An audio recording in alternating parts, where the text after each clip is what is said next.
On today's episode of the Hammer and Camera podcast, we are joined by a very special guest to discuss Che, parts 1 and 2. Major Ernesto Che Guevara.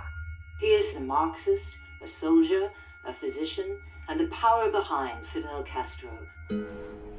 What is the most important quality for a revolutionary to possess? El amor. Love. Love. Love of humanity, of justice and truth. A real revolutionary goes where he is needed. Fusilamientos, sí, hemos fusilado. Fusilamos y seguiremos fusilando. Nuestra lucha es una lucha a muerte. Patria o muerte.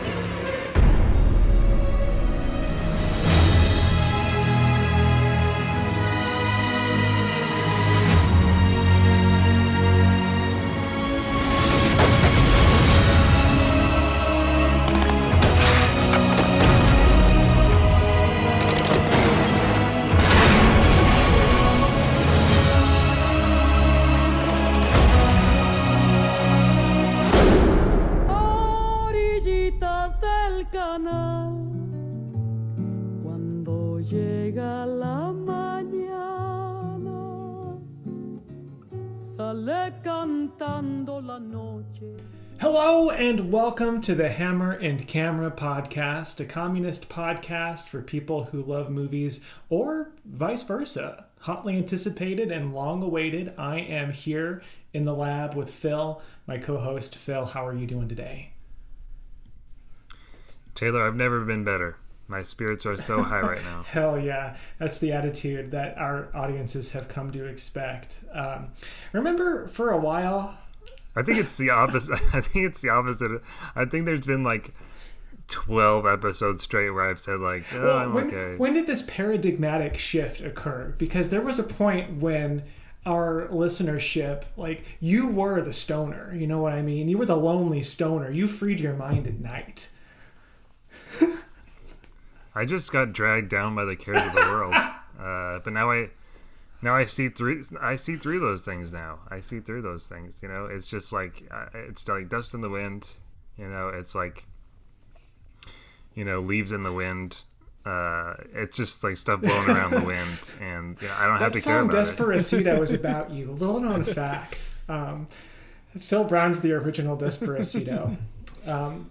But joining us today is another Despacito of sorts, our compañero, Brett of Rev Left Radio.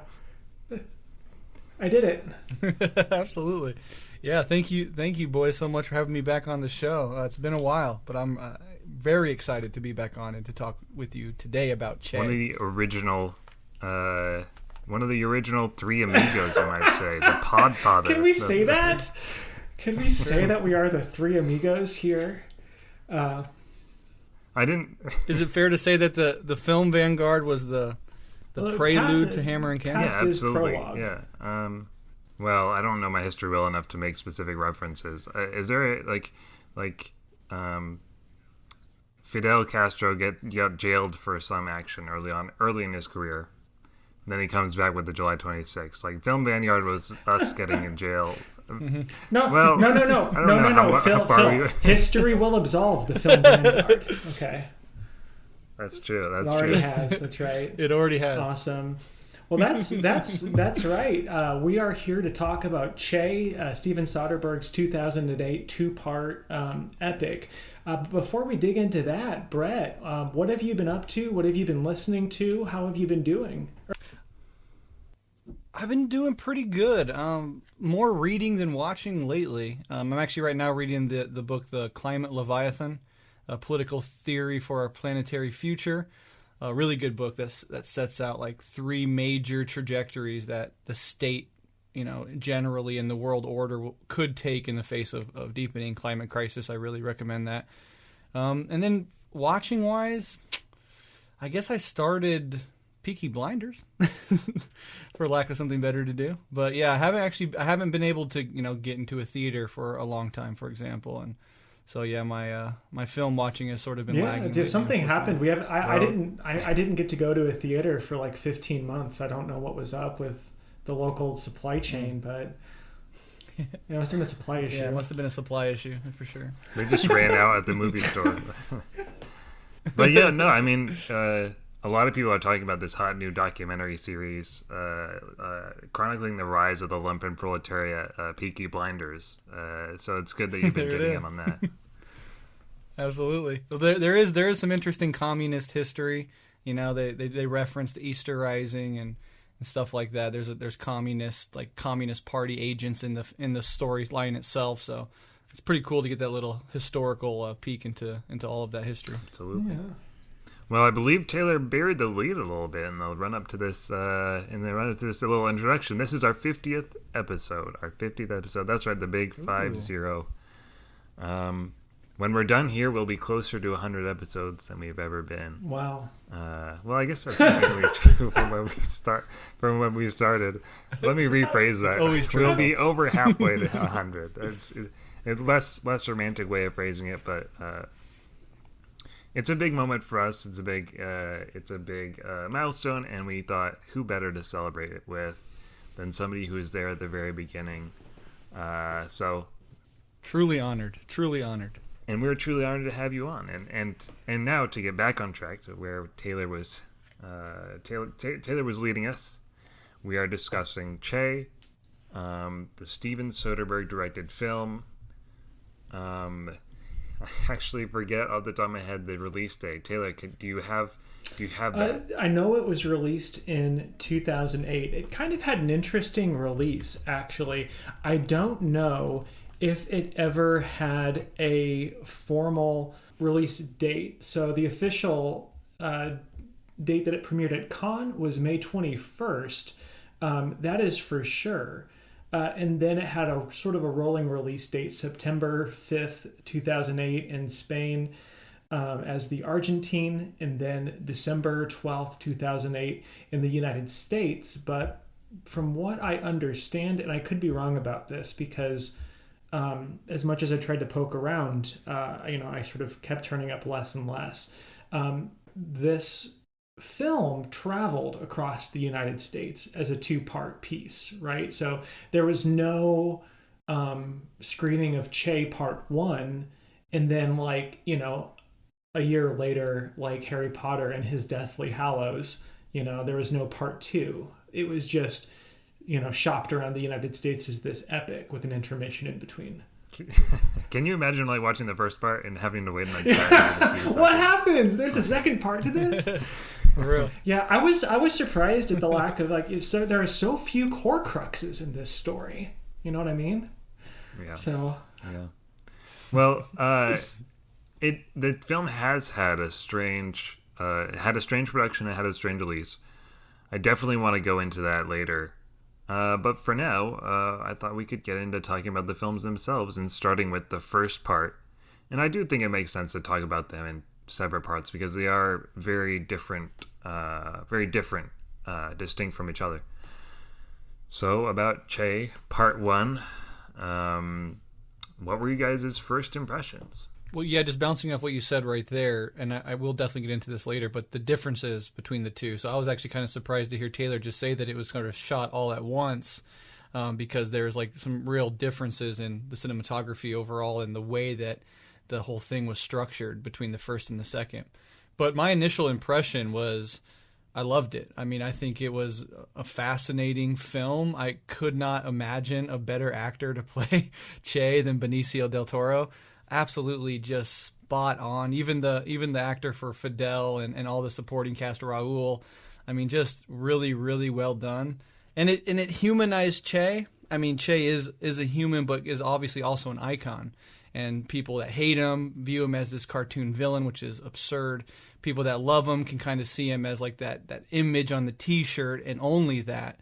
And to bring it down to earth and to show Che as a human being in these situations, especially him struggling with his asthma, his overall selflessness generally, his sort of angstiness after the Cuban Revolution, with the inability to just like live a life of comfort. It was offered him. It was offered him in the beginning as a doctor.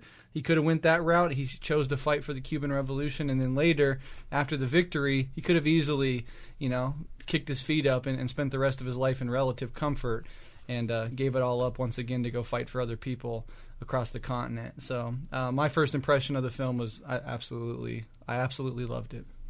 Taylor, how about you? Yeah, I really this was the first time that I had seen Soderbergh's Che, and actually I have a very limited exposure to Che. Simply, because as you said, Brett, Che is an icon. You know what I mean? Like, Che is a brand. Che is, at least to, in my experience, post 90s, post early 2000s, I grew up listening to the song Che Guevara, by Against Me. And so what do I do but avoid Che like the plague, It's not disinterest or out of disrespect for the Cuban Revolution and everything it accomplished. In fact, I admire Fidel immensely, and I admire, how durable and dexterous Cuba has been. But I felt like I knew enough about Che already just by being in the room with this culture, by this sort of like secondhand exposure. And so I spend more time on Lenin, more time on Stalin, more time on Mao and these other revolutions, in other parts of the world and their, subsequent political ideologies. So to get this, which is all to say, after watching Che, I was immediately compelled to do the research and to learn more.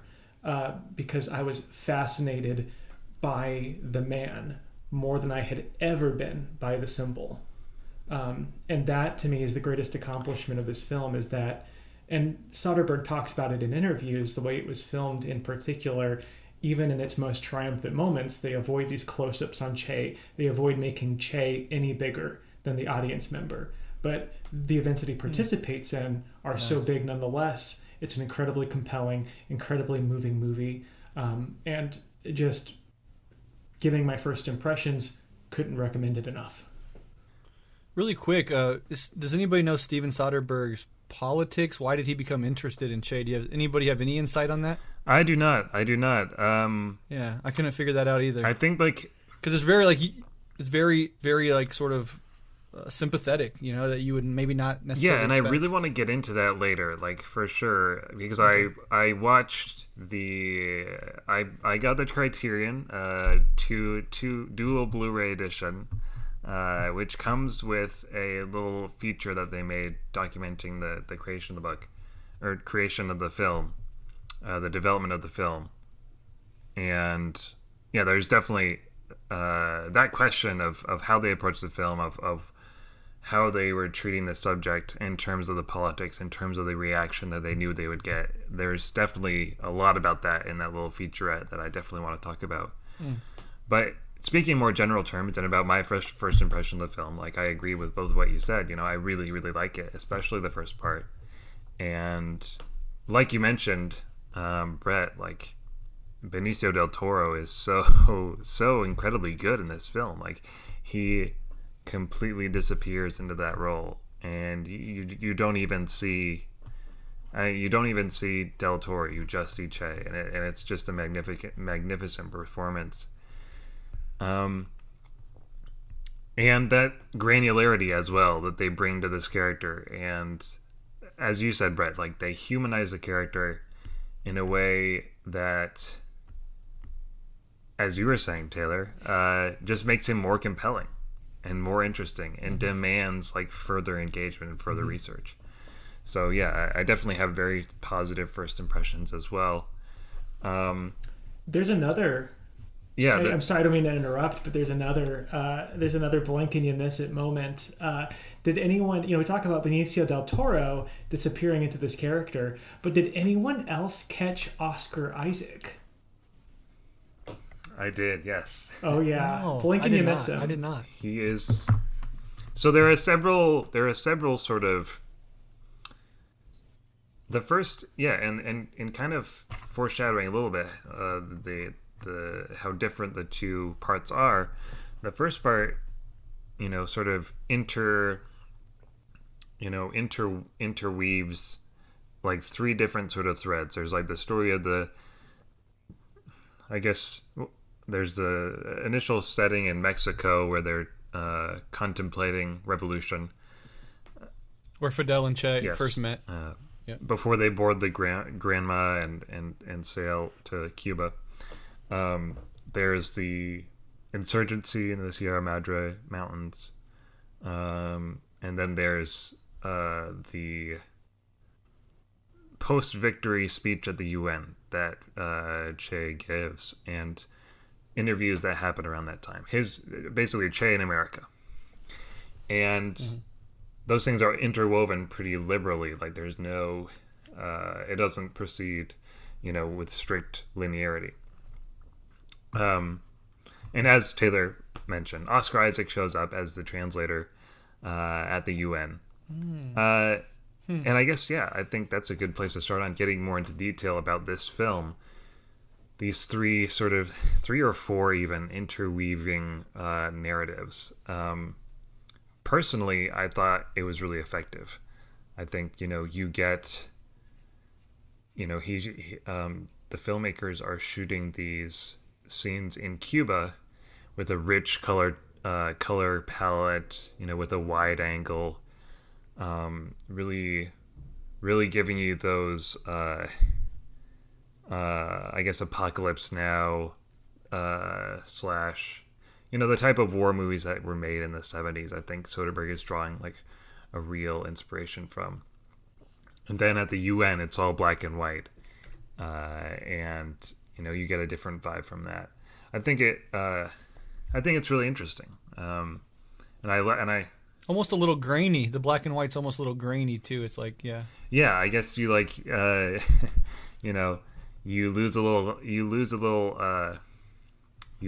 fidelity once you head up north to the United States, I guess.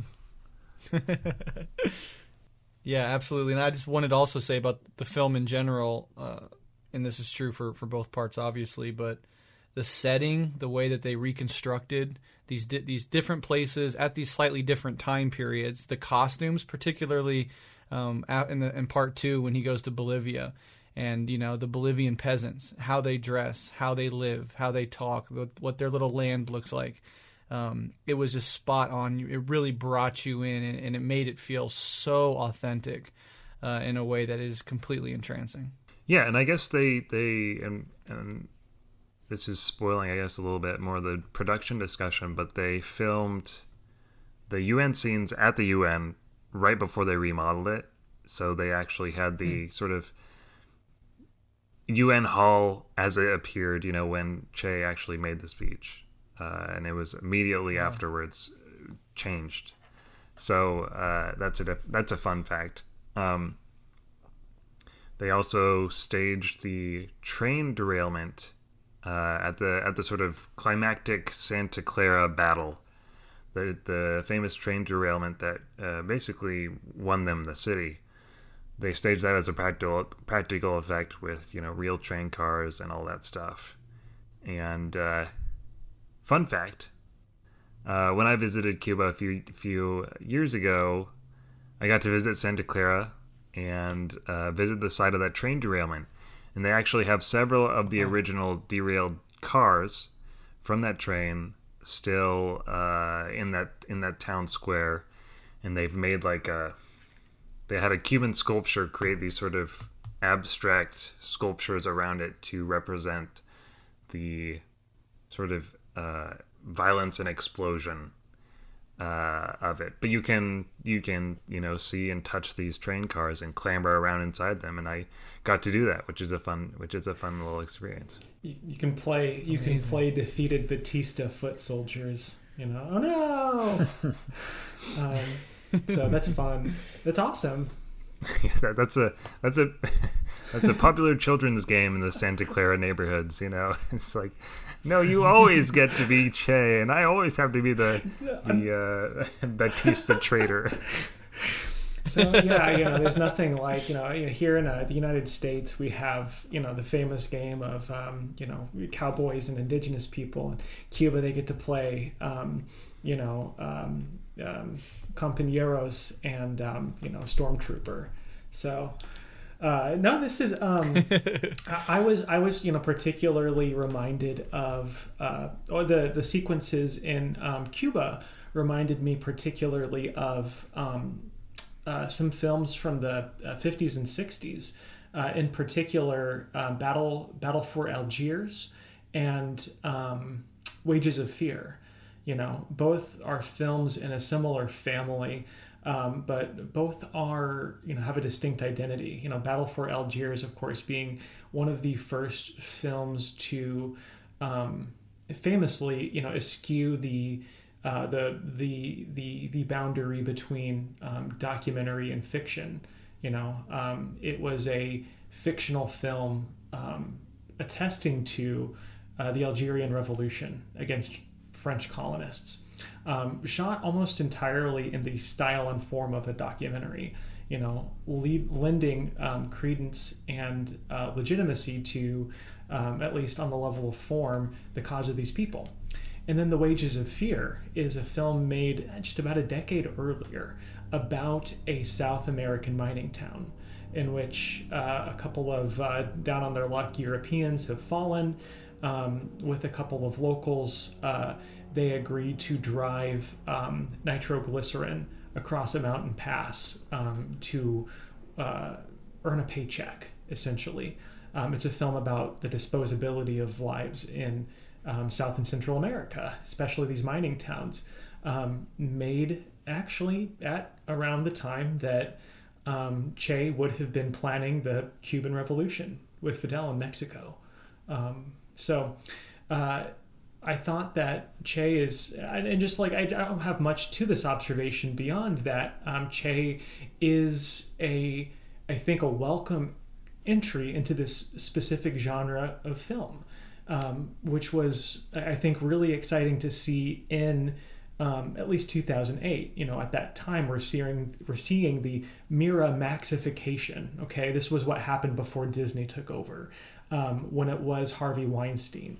This Miramaxification of cinema, which I think yielded results like Gangs of New York. Okay, these big, sprawling, maybe a little over-polished epics that were that feigned some sort of reality, but were still incredibly very stagey. They were meant to introduce. They really introduced the 4-quadrant theory of cinema to the Hollywood marketplace, which is to say, you can have art house, you can have it be brainy, you can have it be intellectual, but something about it should appeal to the everyman too.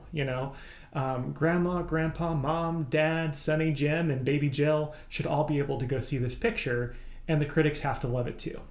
And you get things like Gangs of New York and other films. But this is a distinctly different kind of film. Not only is it 5 hours long, okay, and absolutely on that basis not going to be everyone's cup of tea, but it's this very specific movie about anti-fascist, anti-capitalist, anti-American interests being taken seriously on the level of form, like Battle for Algiers, being lent that credence and that authority and that legitimacy of the documentary style, but told in but told as a fiction, told as a story, historical fiction, if you will. And so given that that same sort of thread of, legend, myth,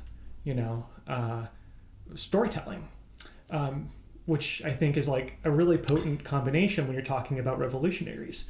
So in this field of, commercial experimentation, and I think, the sort of commodification of art on a scale we had never seen before, we have Che, who derails cinema in 2008, like the actual Che Guevara derailed those train cars long ago. Yeah, nicely done. I that's insightful. And yeah, I mean, I think you're 100% correct. I've never seen Wages of Fear, but I have seen, and I do love Battle is it Battle of or Battle for Algiers? I don't remember. But in any case, Che and Battle of Algiers are perfect as a sort of a way to use film to understand real historical events, and I think to understand the realities of guerrilla warfare in two different contexts. In Battle for Algiers, it was in a settler colonial context, and in that situation, you had urban guerrilla warfare was the primary method of guerrilla warfare, and you saw how the city was divided into two, and how you had to use women to go to the settler colonial part to get bombs, and so that's guerrilla warfare in an urban environment. And Che does an equally amazing job at depicting guerrilla warfare in rural contexts. The peasantry plays a huge role in the Cuban Revolution, in the Bolivian resistance, obviously in the Chinese Revolution, in the Philippine and Indian Maoist movements ongoing right now. Peasants continue to play an important and large role. And so there's a shift, and there's a difference in tactics, and there's a different way of life if you're living in an urban environment and conducting guerrilla warfare versus a rural one.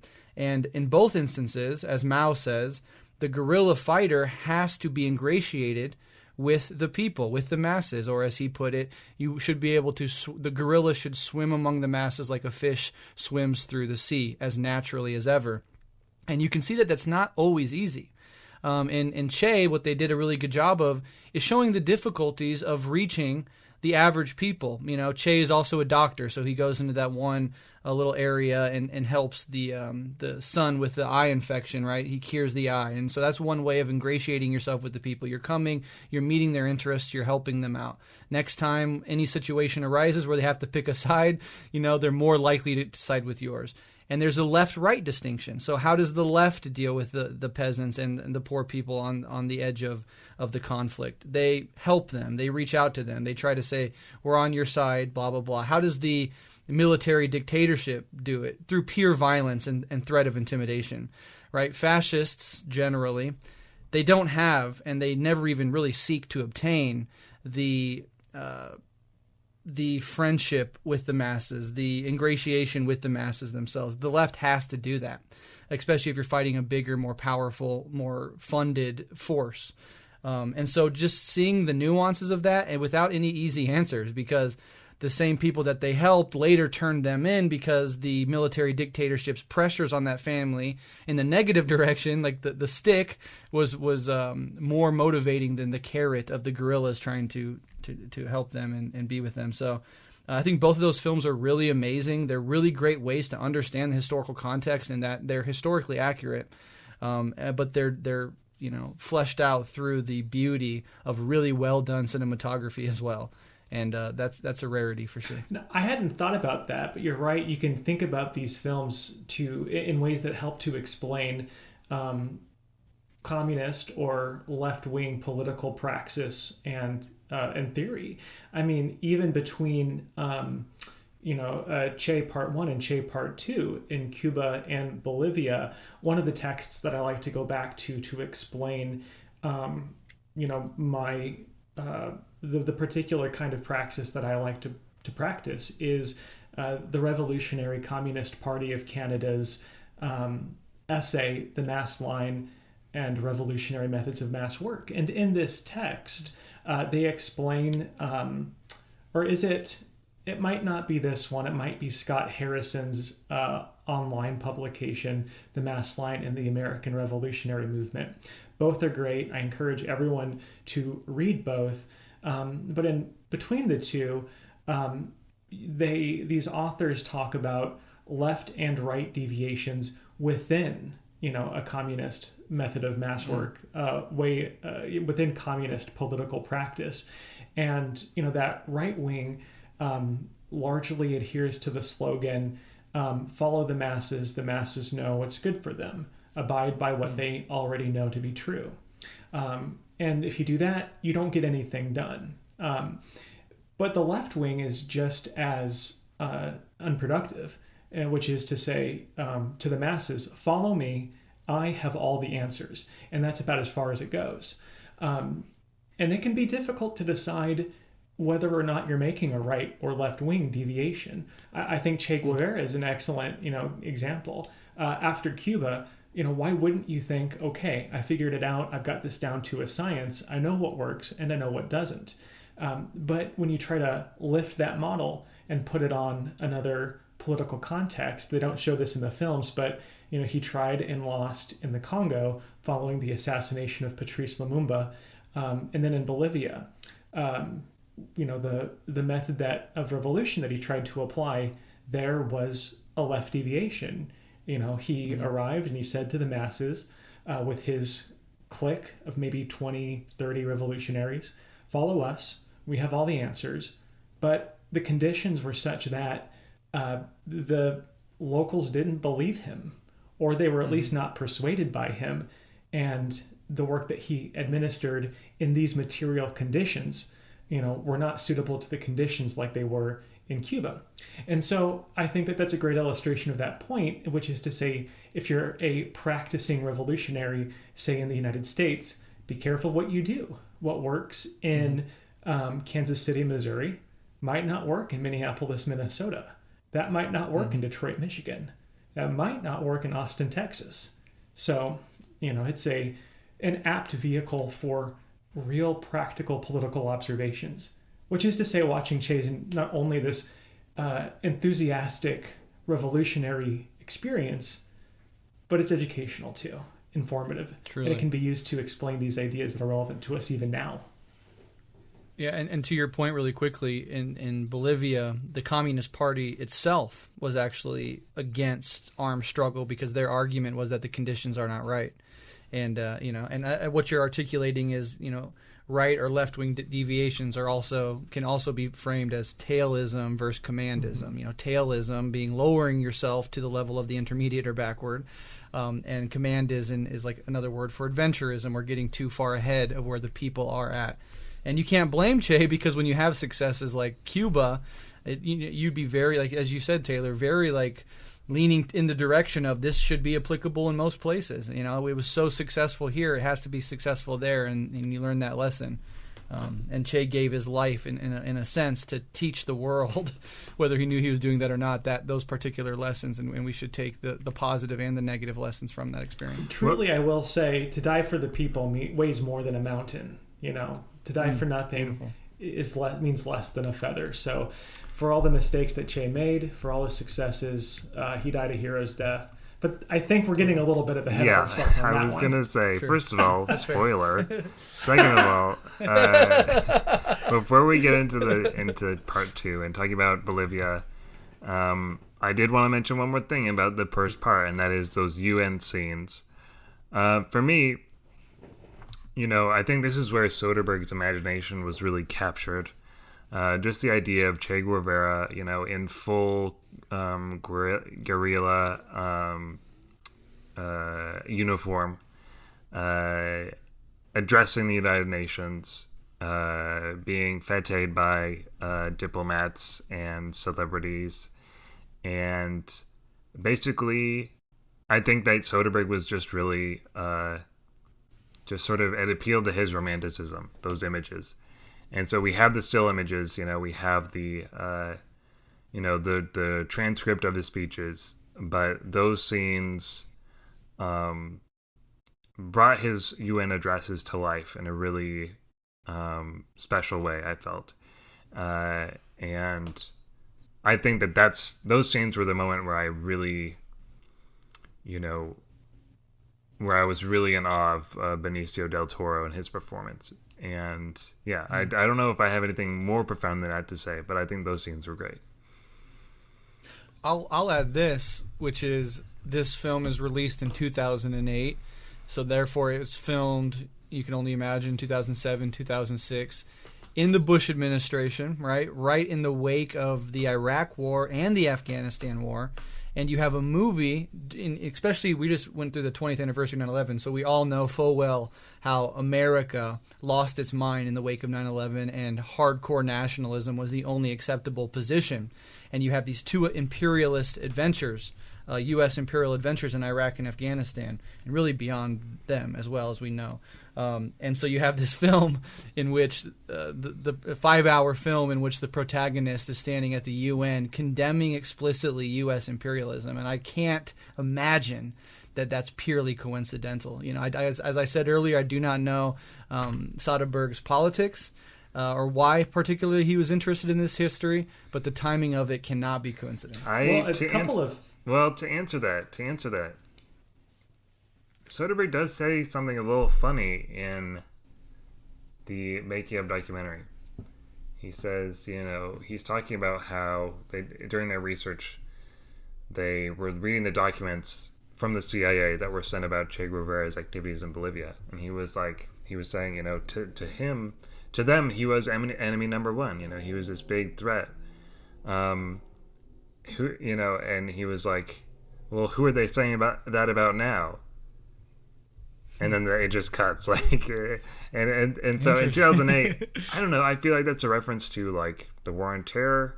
I don't know, maybe I'm overthinking it, but I think you're right that there is something there about, because choices are made. It's not just one shot of him doing his whole speech. Choices are being made throughout that scene. Different angles are being shown. And one thing that I noticed specifically is Che responding to, or being sort of countered by and then responding to delegates from various Latin American countries. And for each one, for the Panama delegate, for the Venezuelan delegate, each one has, in 2008, I feel like becomes even more poignant, knowing the eventual history that came to pass, knowing the extent of American imperial involvement in those countries, and at that historical moment, especially, that was before Reagan bombed Panama, that was before all the impositions in Venezuela that eventually brought about Chavez. So there's a special poignance to it. I think you're right that it's not just a coincidence that those specific sections from that address are sort of brought to the focus. Totally. Yeah, and during the War on Terror, Hugo Chavez was perhaps the preeminent critic of Bush and American imperialism in those years. So the fact that Venezuela is so heavily centered in that UN shoot, I think you're right on that 100%. And it remains relevant too, lest we forget the 2019-2020 counter-revolution in Bolivia, and then the counter-revolution that immediately followed on its heels. I think that there's so much of this movie that's perennially relevant, and at least for our, and will remain so at least for the next decade, if not 2 or 3 or 4 decades. If this isn't the century of the fallout from 9/11, I don't know what is, and the collapse of United States imperialism in its most decrepit state. Speaking to this, to Steven Soderbergh's statement, I think that it's an absolutely apt way of thinking about Che Guevara as like, Osama bin Laden with nukes, at least to these people, to his contemporaries. He represented the end of a certain way of life for a lot of people. These are people who, in the upper echelons of government, also sat on the boards of the fruit companies that ran these countries. So the world was starting to come down around these people. I mean, the Chinese Revolution had just culminated. The Sino-Soviet split was happening. Vietnam was about to happen. Laos was about to go too. And then, as we've said, over the next latter half of the century, Central and Southern America raises arms. And so it's a big fucking deal, to use the words of Premier Biden. It's a big stinking deal.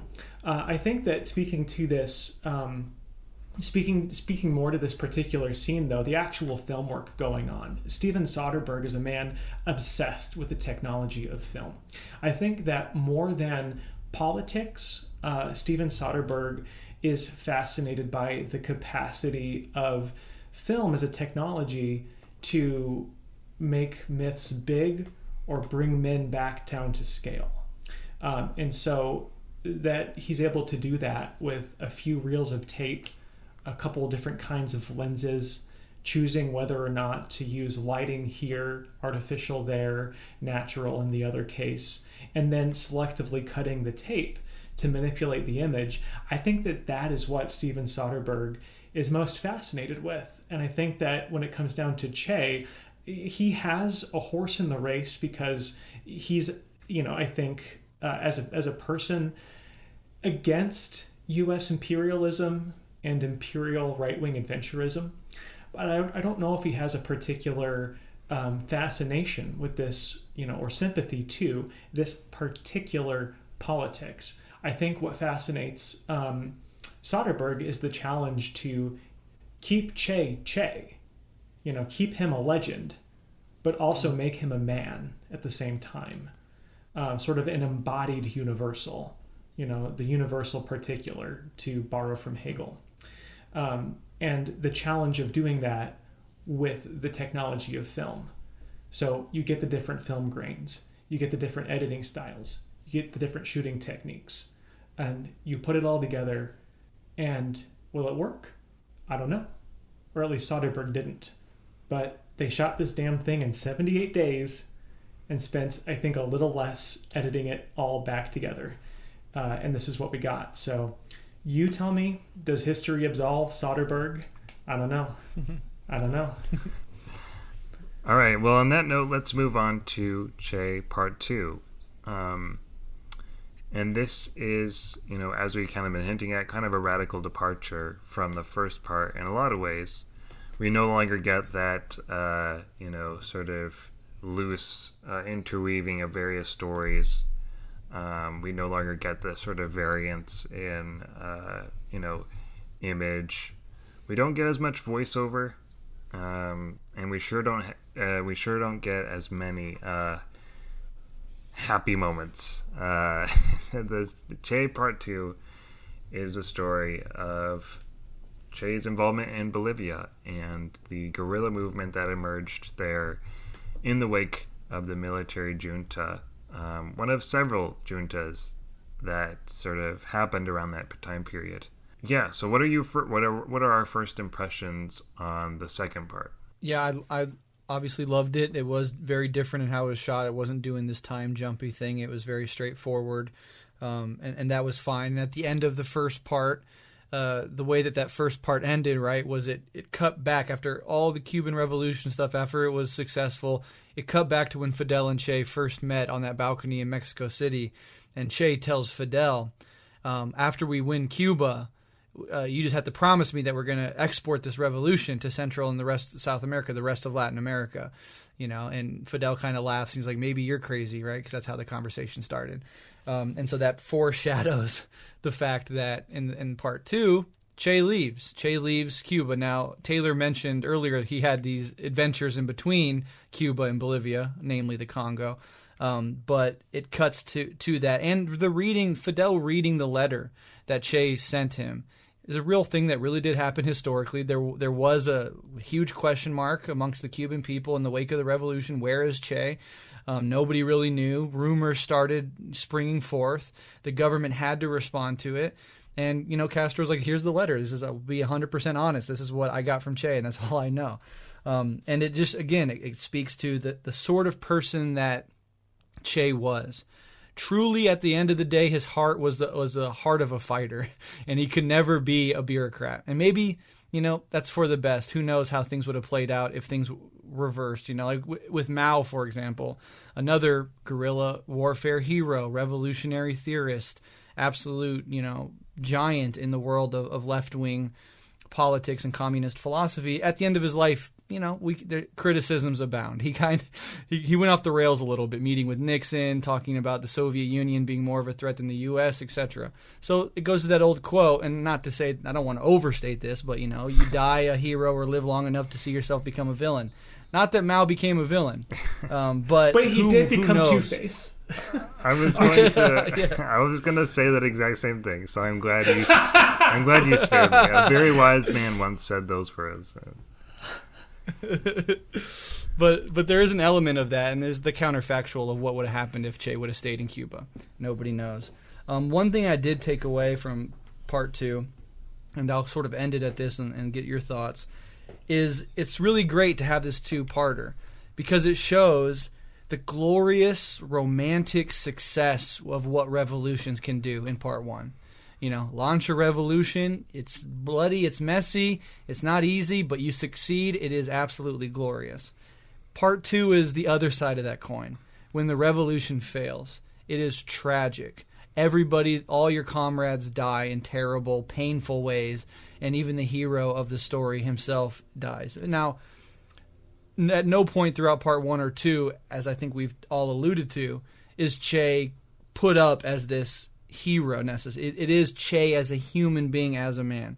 And there's heroism in that, for sure. And the way he faces his death, which we'll talk about in a bit, is also heroic. But this part 1 and part 2 to me is, you have to have the balanced look at revolution. It's not always this glorious, you go in with guns blazing and you get to wave the flag of your choosing after the smoke settles. It's much more messy than that, and part 2 drives that point completely home. That's true. That's like the way it was edited as well. We talk a lot about part 1 having these multiple storylines and part 2 having this one linear story to tell. Watching them back to back, or at least in close proximity to each other, you can read part 2 as sort of the real to the fantasy of the part 1. Where part 1 is, it culminates in a successful revolution. That's great. Much of the truth to part 2 is that that's how it is, even if you win. It's long. There's full of all kinds of miserable drudgery, setbacks, turnarounds. I imagine it as, it helps to, I guess, inform, the sort of sense of duration of what you're going through, 5 seconds, 5 seconds spent with the love of your life is not the same 5 seconds as you spend with a rock in your shoe, and so from the point of, backward looking after a successful revolution, maybe you will fantasize, after any victory, you would fantasize about your way there. But in the moment of revolution in particular, it's going to be a duration. It's going to be less than time. It will be pure duration and full of plenty of hardship. So, that sort of tonic, to the intoxication of the first part, I think, would be necessary regardless of the outcome of this film, of Che's life. And that only helps it to be this better rounded film. Yeah, well, I want to say one thing first, and that is I want to shout out my man Che Guevara. He would have been a great diplomat, for the record. I have here a book by Carlos Tablada, a Cuban economist, called Che Guevara: Economics and Politics in the Transition to Socialism, which details Che's extensive involvement in forming the economic basis for the new Cuban society, and his visions,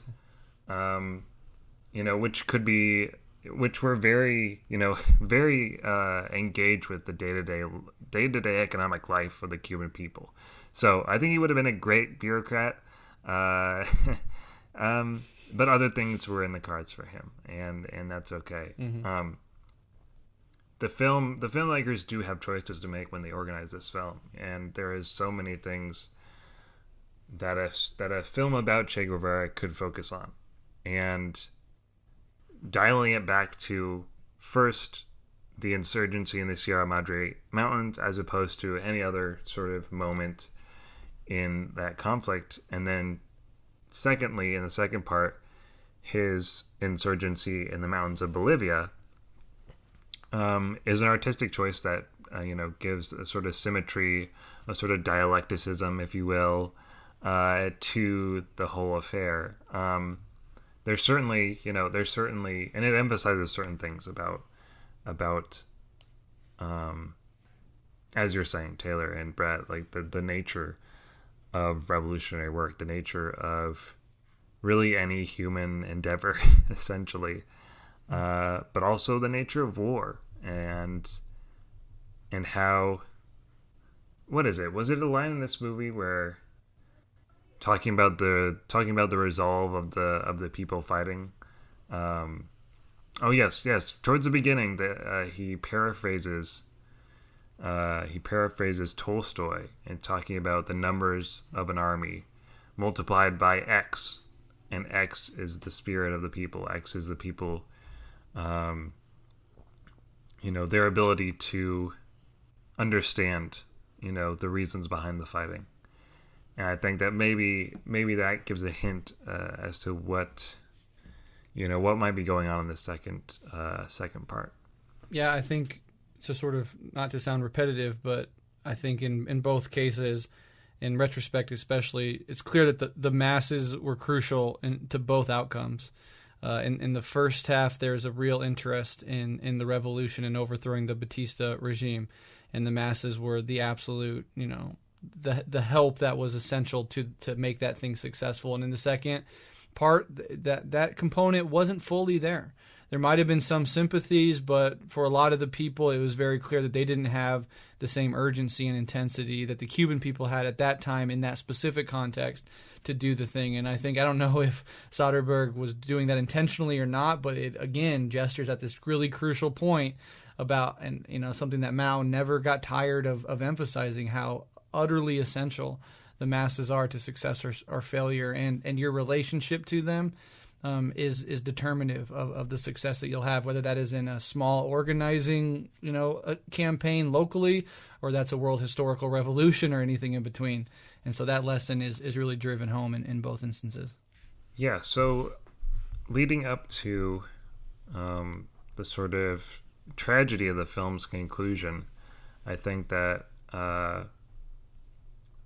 in terms of the experience of watching the film, I guess I never shared my first impression, but it was harder for me to get into this part because I didn't have the beautiful colors and pictures to look at, and the color of the film is a lot more drab and sort of desaturated, and there's more shaky camera work.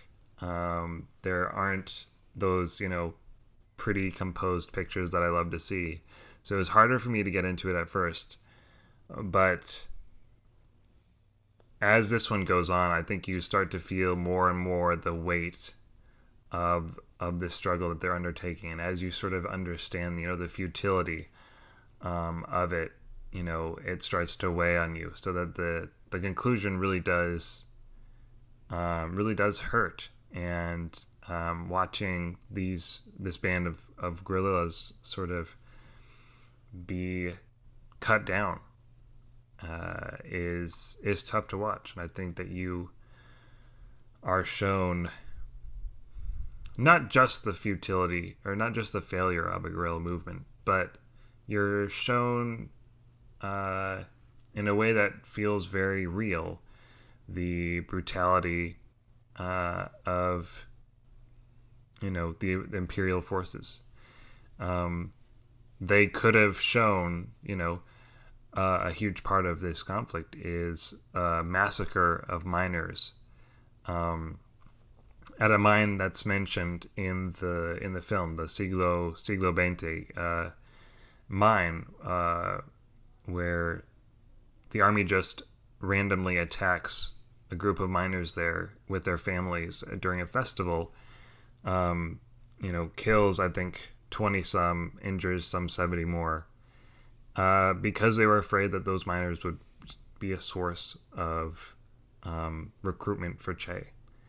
And that's a point plot in the movie, but they choose not to show that and instead focus on these guerrillas. And I still think that you get those, get that idea. And throughout both films, you're shown what oppression looks like. You're shown what imperial powers will do on the margins when they don't think the people are watching, when they think they can get away with it.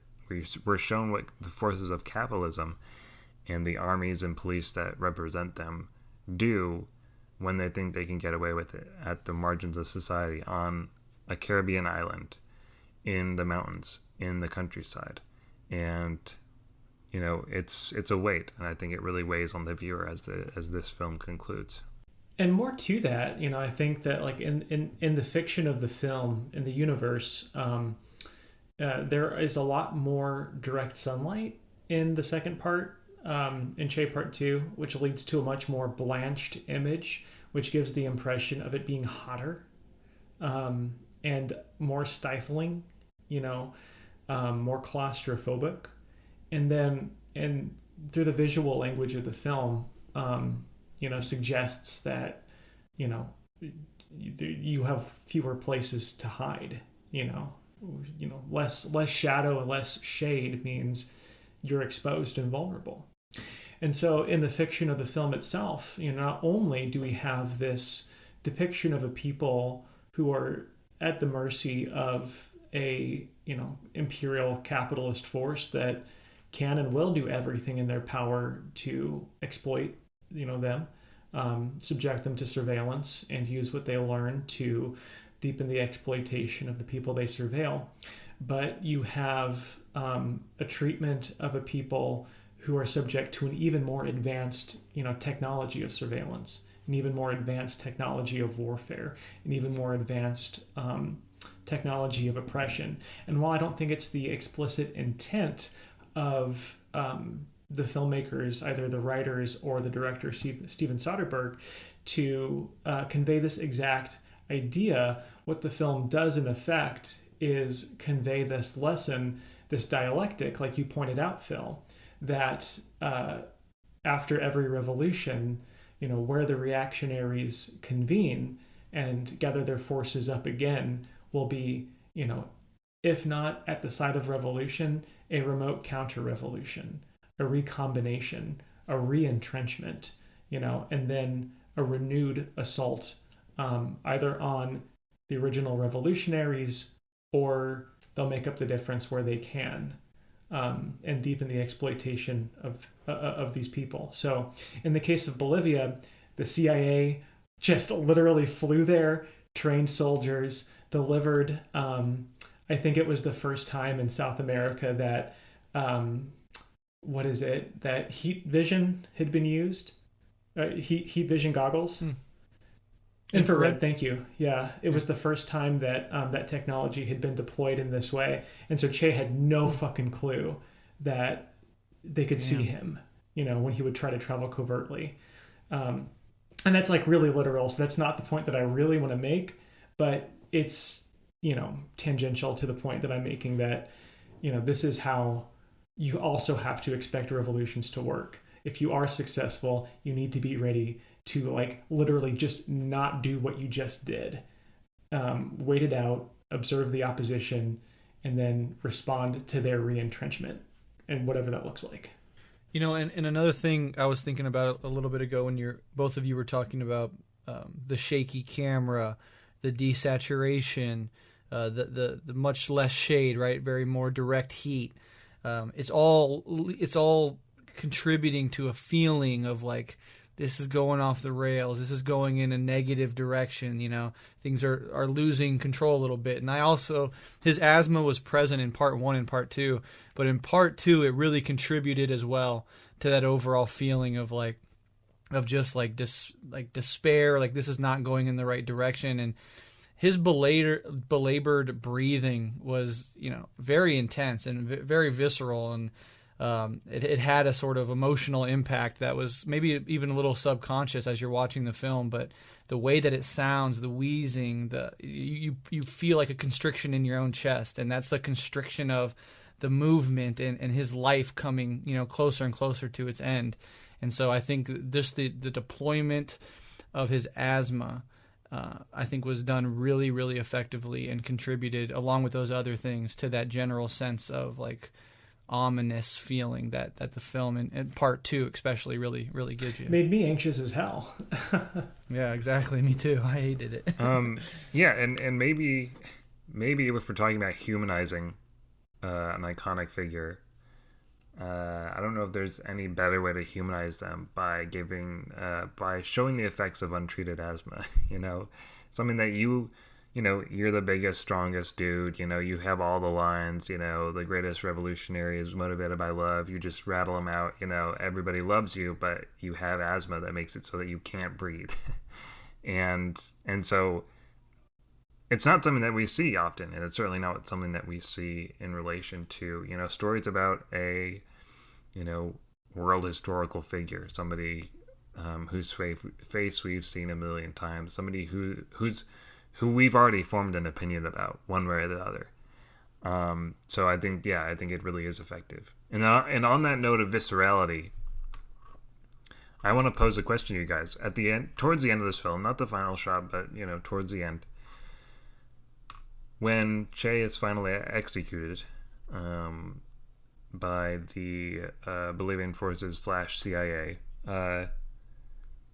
The film does something that it hasn't done in either part up to that point, and it presents Che's viewpoint as the viewer's point of view as he's killed.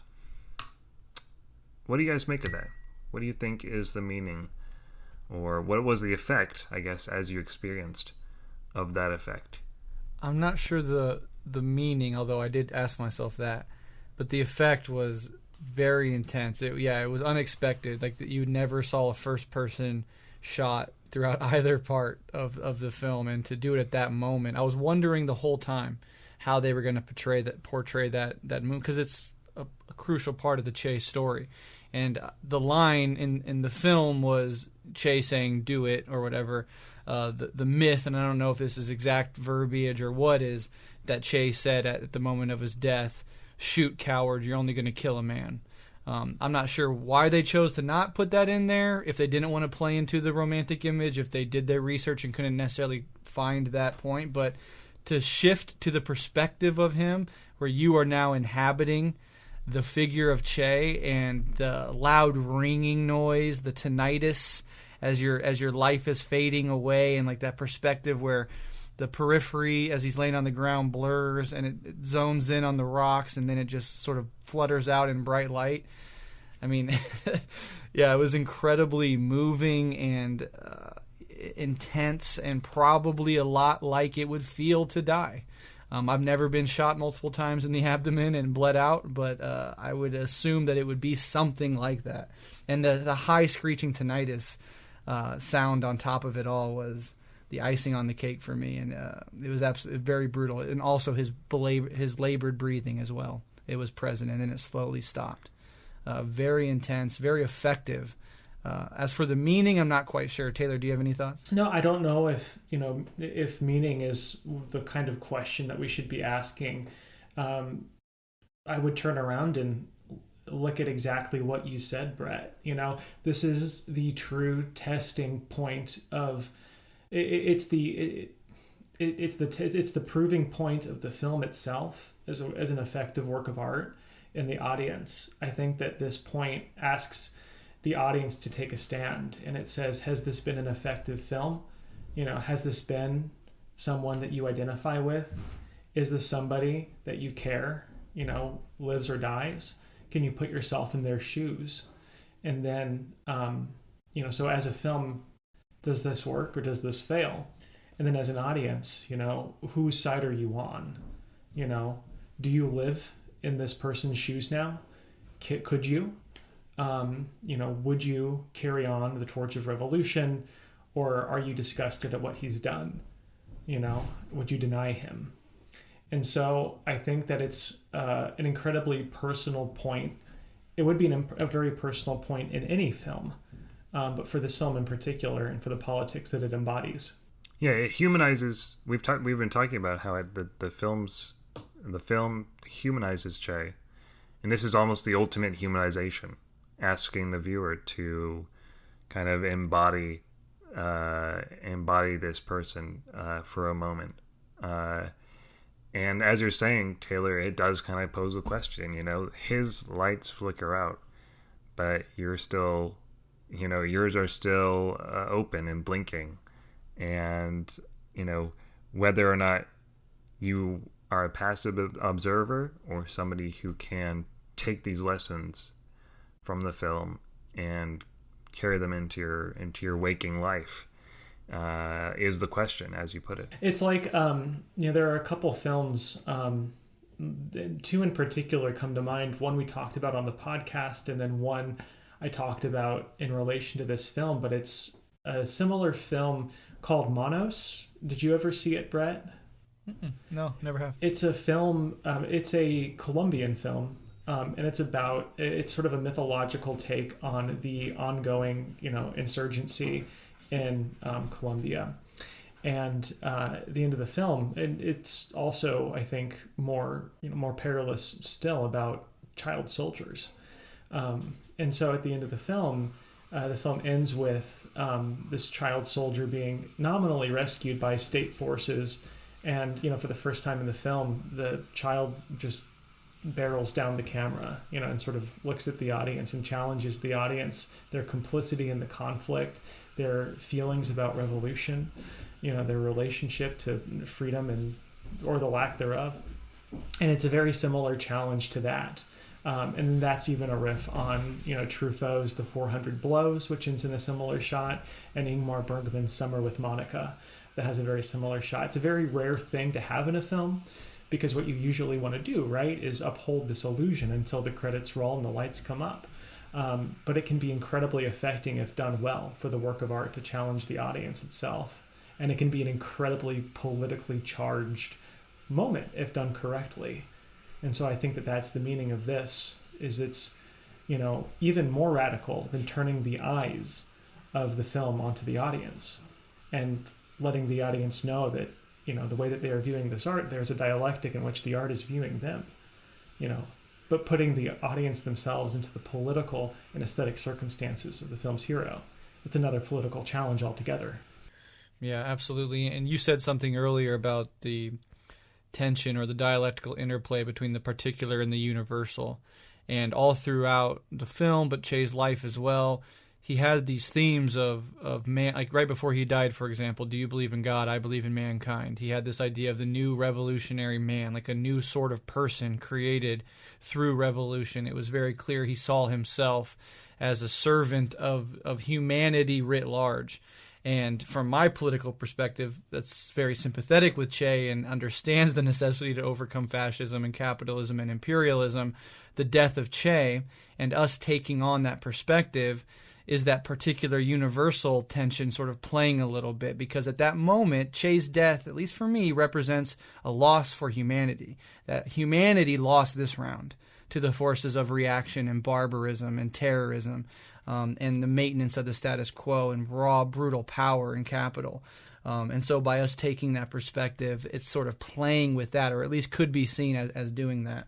And then there's also the incredible courage that Che had his entire life. His life story is one of courage and standing up against the odds. But at the end, and this is true, as he's going to die, he stood up. After being sit down and all tied up, he stands up, and the historical sort of renderings of what actually happened says that Che looked the person right in the eye and said whatever he said, probably something like, "Shoot, coward, you're only going to kill a man. You're only going to kill a man. You're only going to get rid of the particular, but the universal, the struggle that I represent, will continue on." And so Che refuses to sit down, and even the guy screams at him, "Sit down." And Che doesn't even shake his head no. He just refuses to move. If you're going to kill me, you're going to do it while I'm on my feet, looking you in the eyes, and I'm going to make you do that. And there's incredible courage. And I've always thought, if I can face my own death, whatever form that death takes, with half of the courage that Che faced down his own death, I will be happy with the way I went out. So yeah. And then the last thing I also wanted to say is both Che and Fidel, and this is backed up by the history and people who've met them, they were incredibly likable, such that even when people that violently disagreed with them had to meet them as a human being on a interpersonal level, you couldn't help but like the guys, and that's part of their charisma and part of their power as well. And even at the very end, when Che's talking to his captor, he starts to humanize himself to him very quickly. And the captor has to leave and ask the other guard, can you go in and do it? I can't do it. Because Che's like, after we're humans and we have a little bonding moment, can you untie me? And the guy knew, I want to. Like, there's a part of my humanity that wants to untie him. But I know that I can't. I'll be killed if I do that. So I have to go out and ask the other guard to take my place. And I think that speaks to that point as well. Real quick, I'm gonna give a shout out to Damian Bashir, who played Fidel Castro in this film. Obviously, it's not about him, and there's very little that he has to do with it. But to your note about them both being charismatic, I think he does really nail the charisma of Fidel Castro, and gives the audience this really entertaining, sort of jovial Fidel, who I think is honestly pretty close to the real thing. But I would like to spend a few minutes talking about the production of the film. I know we kind of been hinting towards it here and there. I know we already pretty thoroughly covered the differences between the two parts and what those differences might have to do with the experience of watching the film.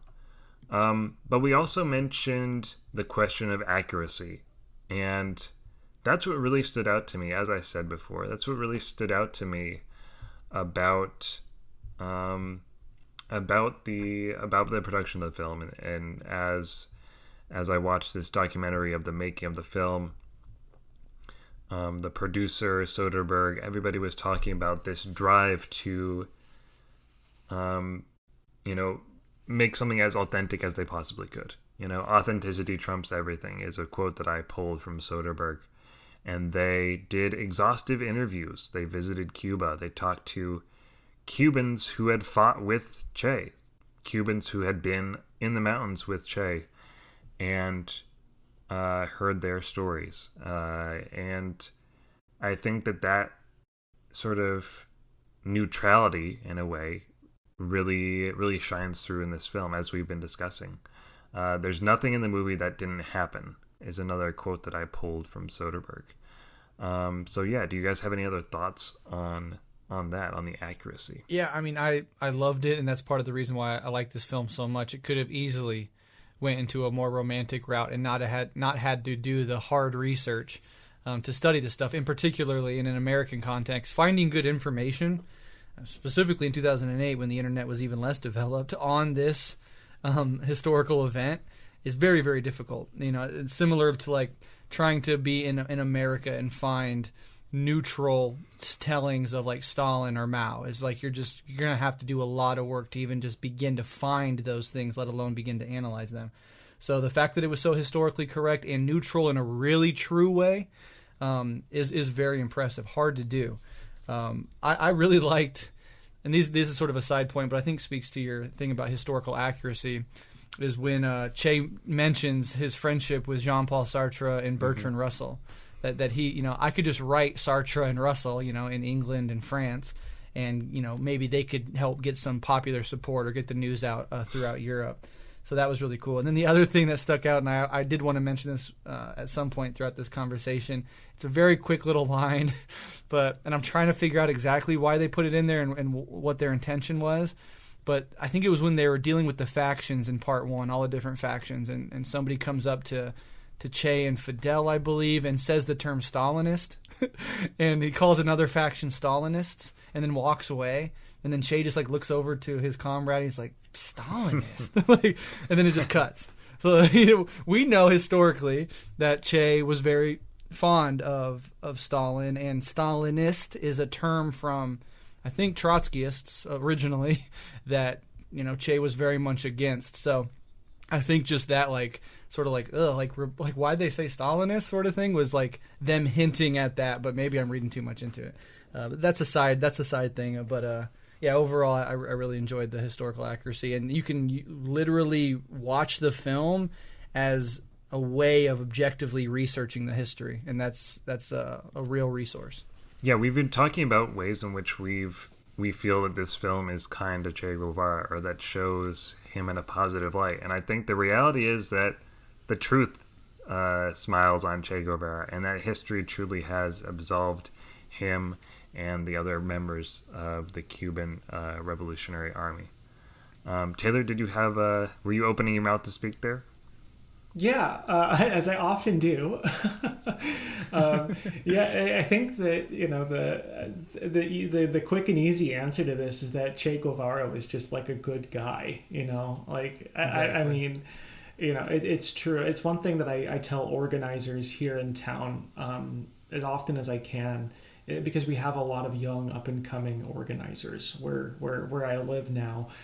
It's a very young but enthusiastic environment, which is more than it's been in just years and years and years. But the point that I want to make with this comment is that I tell these youngsters, I say, you only have to worry about optics if you're lying, and if you are honest about your intentions and clear about your politics and sincere about what you're doing, and what you're doing is the right thing, then, like you said, Phil, the truth will smile upon you. And as Fidel Castro, so famously said, and I'll try to refrain from saying again in this podcast, history will absolve you. So I think that's what we have. I think that, warts and all, Che lived an outstanding life. I mean, you don't have to do the historical research to understand that if you're just watching this film. We know based on the record that Che was a utopian. Che was a 20th century idealist who believed in a socialistic new man, a sort of utopian entity, a sort of engineered next step in the evolution, if not of the human species, then definitely human consciousness. And I think that that's admirable, in the context that Che was working on. That is to say that there is a whole bunch of qualification that I could do to say that, like, I'm not talking about eugenics, so like, don't get it twisted. We're not talking about the sort of ethnically perfect man or the, genetically ideal specimen. We're talking about a sort of new kind of being, morally, emotionally, mentally, politically, socially. And so, I think that Che ardently believed in this and, believed in his fellow man's capacity to also be this. And so, what you get is a man on a mission for good. And that shows through. You don't need the background, but it shows. And I think that's a testament to the artistry of the film is that it is authentic in more ways than one. Yes, in a very flat sense, there's nothing in the film that didn't actually happen. But what they are able to capture and embody in the form of the film is the much broader, network of ideas and politics and experiences that Che Guevara had. And so there's another layer of an expanded truth to what it is, an expanded authenticity to what it is that is actually depicted in Che. This film had, it had a very interesting production and it had a very interesting release. And I think we can talk about that some more. But one thing I wanted to mention real quick in the context of how we see Che Guevara, how we see the accuracy of the film. Of course, when the film was released, it was sort of panned widely. It was unpopular at Cannes, where it was released. And a big sticking point for critics was, unsurprisingly, they felt that it was too... it painted Che Guevara in too good a light because it didn't show him presiding over the executions. Specifically, the executions that were carried out at La Cabana in the wake of the triumph of the revolution. And Soderbergh very flatly said, "Oh, well, we didn't do that because that's not interesting to me." He wanted to show these two war stories. He didn't want to add another 2 hours of footage of Che signing off on execution after execution. And who can blame him, But I just want to make two sort of quick notes. One is, of varying relevance to what we're talking about. The first is a quote from John Lee Anderson, who is the author of Che Guevara, A Revolutionary Life, which the filmmakers sort of heavily relied on, at least in the beginning, while they were developing these scripts.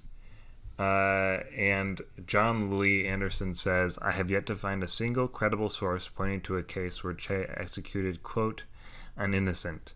Those persons executed by Guevara or on his orders were condemned for the usual crimes punishable by death at times of war or in its aftermath, desertion, treason, or crimes such as rape, torture, or murder.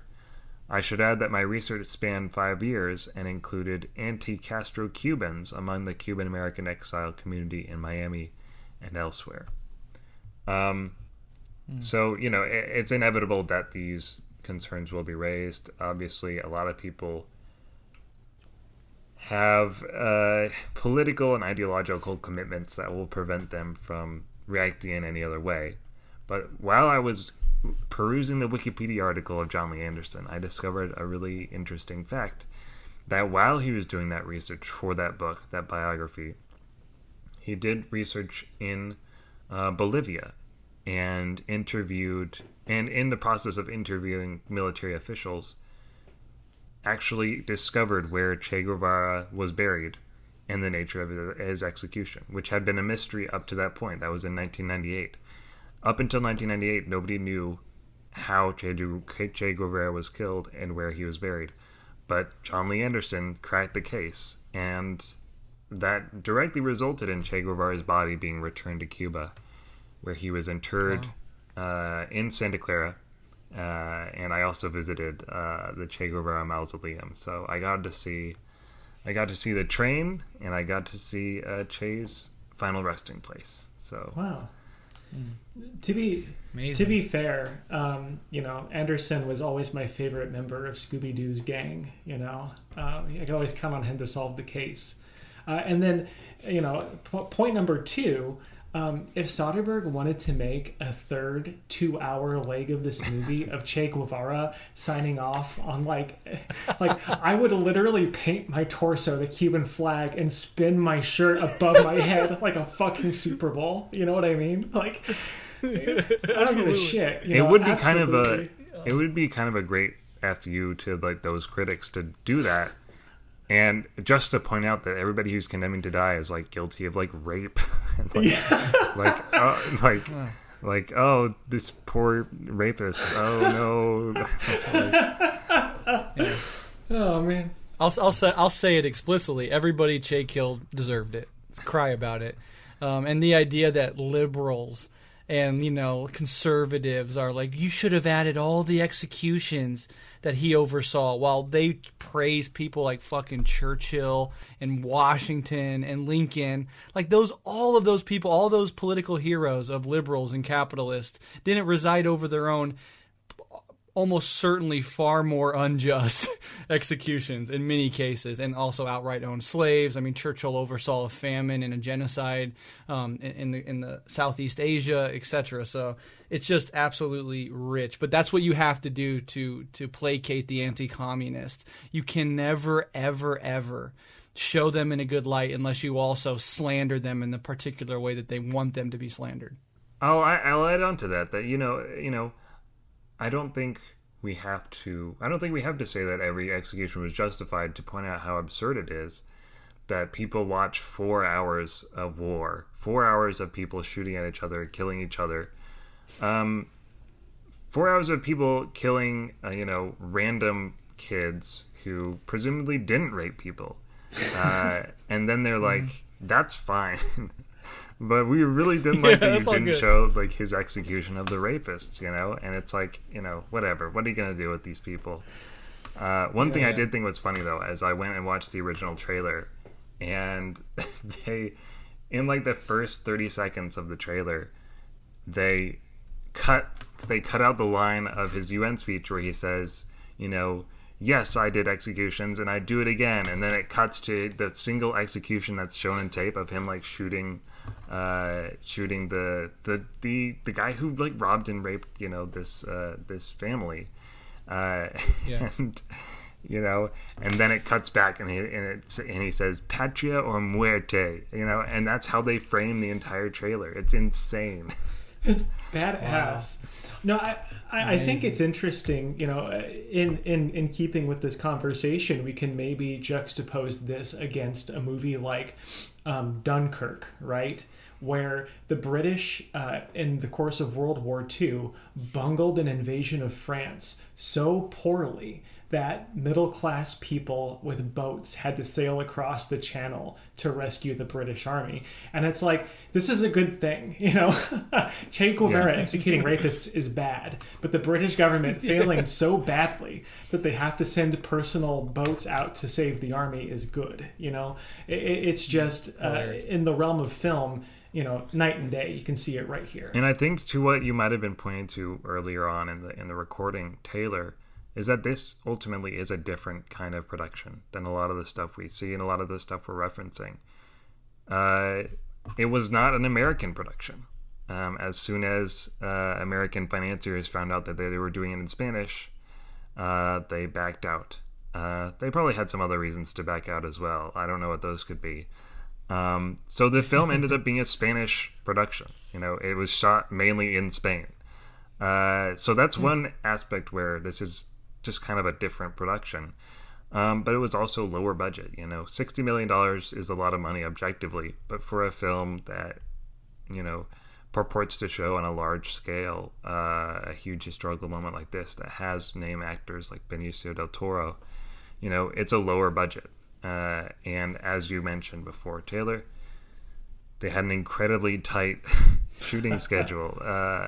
Really, the people involved in making the film say it was not worth it. Like there's nothing redeeming about a grueling 72-day shoot where literally no margin for error. And they're just like, yeah, we're just happy we survived that. Like, it was not worth it. We would never do that again. So this is a very different production. Yeah, 70 odd days is like maybe plenty of time to shoot a 15-minute short, you know? Like, that's why, you know, a 12 episode TV season takes, you know, an entire year to make, is that it takes a few days to get one episode done.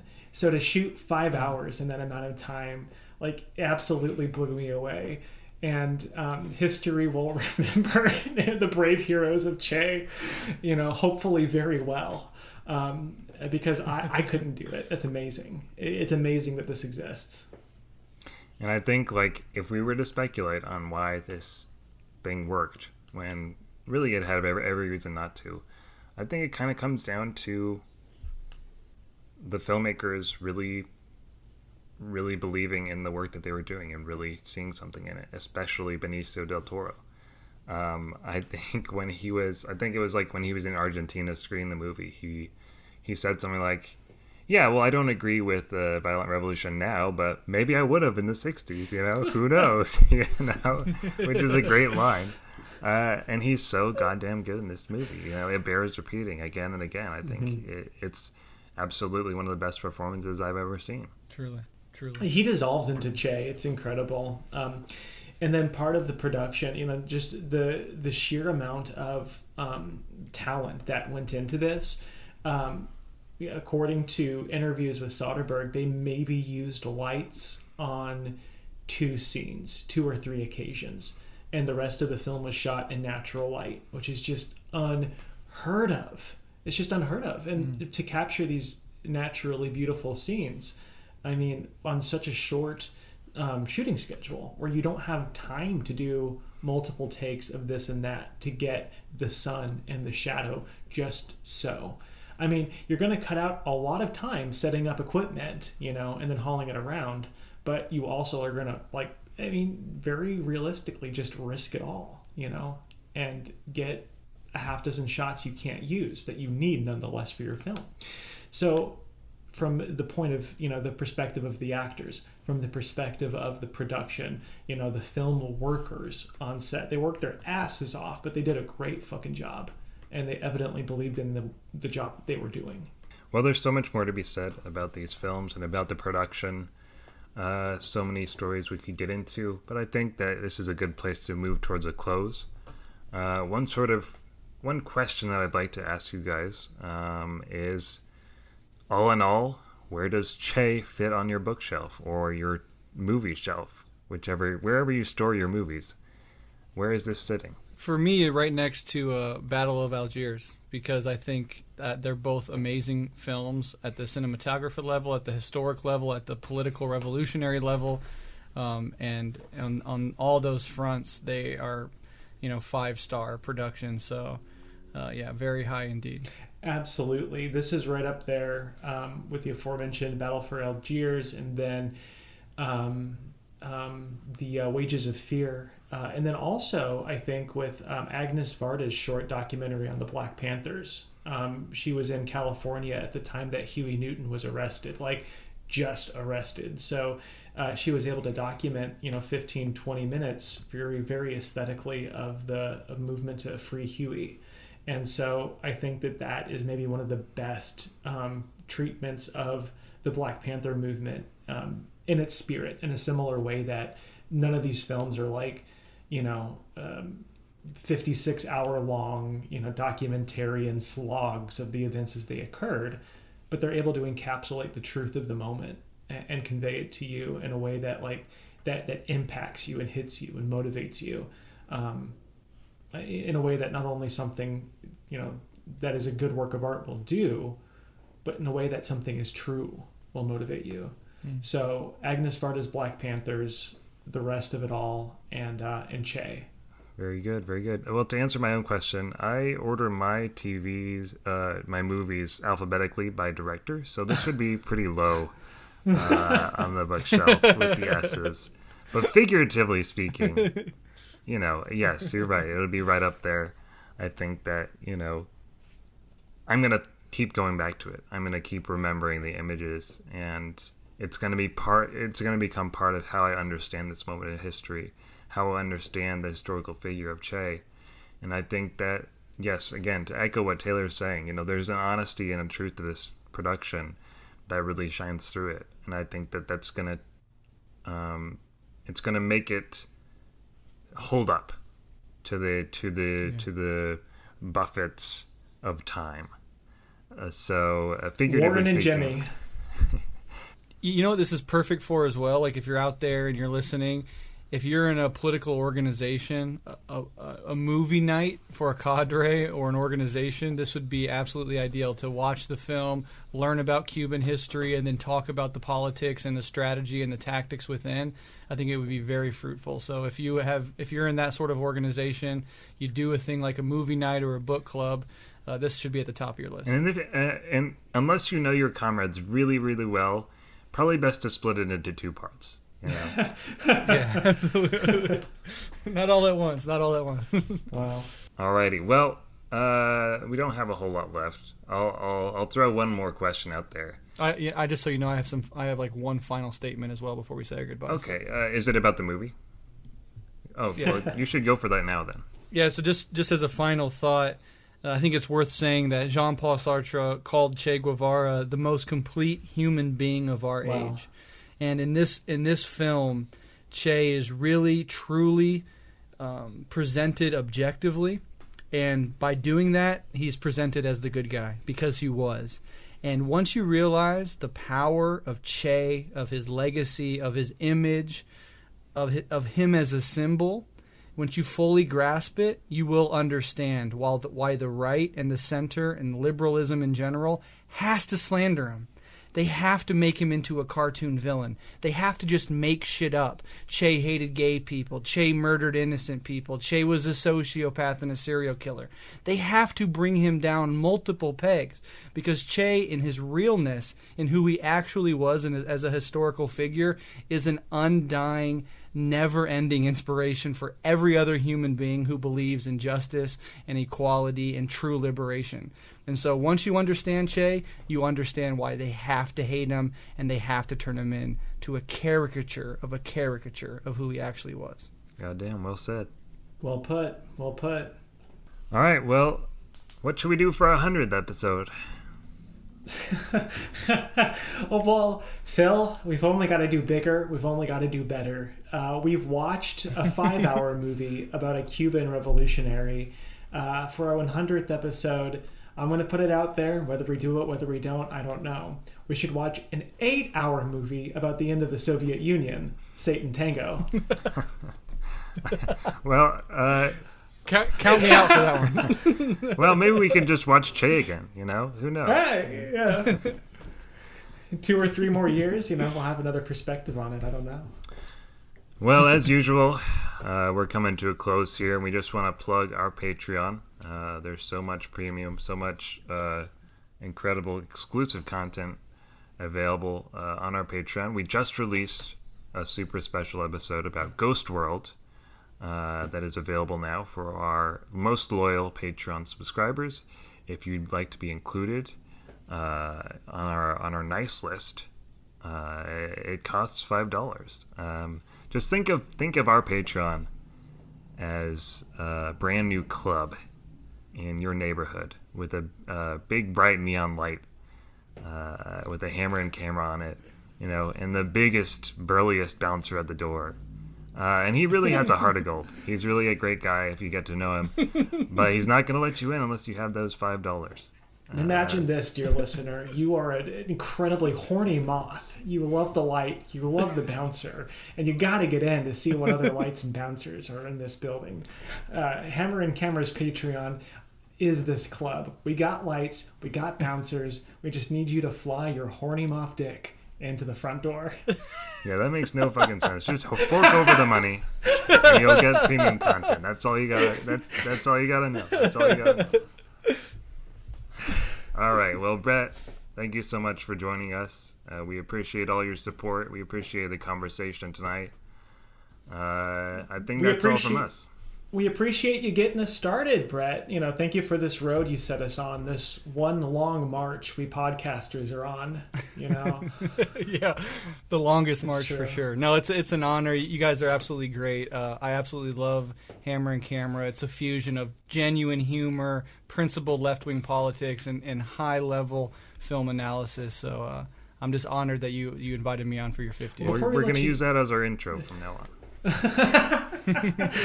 Before we let you go, do you have anything else to plug? Anything you want people to pay attention to? Anything people need to go do and see? Not really. You can find me at Rev Left Radio. I mean, just Google it.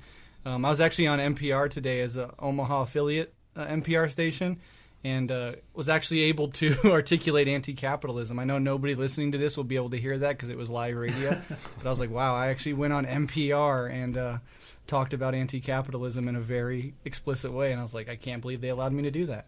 But yeah, no, if you want to find me, you can find me, but more than anything, support Hammer and Camera. It's really important to do that. Yes, that this the is most true. important thing. more and more people are saying this. They really are. Alrighty, y'all. I'll let you go. Listeners, Brett, Taylor, you all have a very good night. Sweet dreams. Adios, compañeros. This is a production of Figure Podcasts. For more information, visit figurepodcasts.com.